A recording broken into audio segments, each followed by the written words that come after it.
les anticorps. Quand on les aura, on vous le donnera. D'accord. Quand vous saurez si vous avez un taux d'anticorps suffisant pour être protégé. Savoir précisément comment elle réagit au vaccin, c'est ce qui a motivé cette patiente à rejoindre l'étude baptisée COV-Popart. Avant d'aller faire sa deuxième injection du vaccin anti-Covid, c'est le protocole. Elle vient faire une prise de sang au centre d'investigation clinique du CHU de Rennes.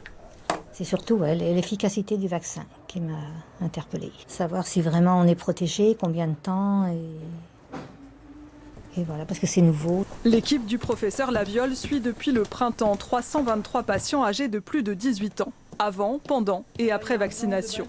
Pendant 2 ans, à intervalles réguliers, cette étude nationale va mesurer la réponse immunitaire chez plusieurs types de patients, des personnes sans pathologie et d'autres dites à risque. Étudiant en sociologie. Ah oui, d'accord.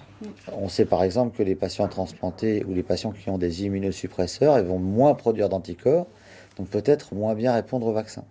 Donc cette étude permet de suivre les patients au cours du temps, de doser leurs anticorps à intervalles réguliers et de savoir s'ils sont protégés et combien de temps ils restent protégés.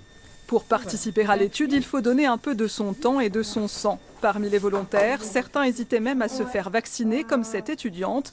Atteinte d'une maladie auto-immune, elle a finalement franchi le pas.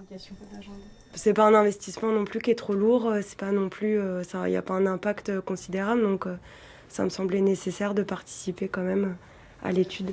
Le CHU n'a eu aucun mal à recruter des candidats, mais une catégorie de population manque à l'étude, les premiers vaccinés, les plus de 75 ans.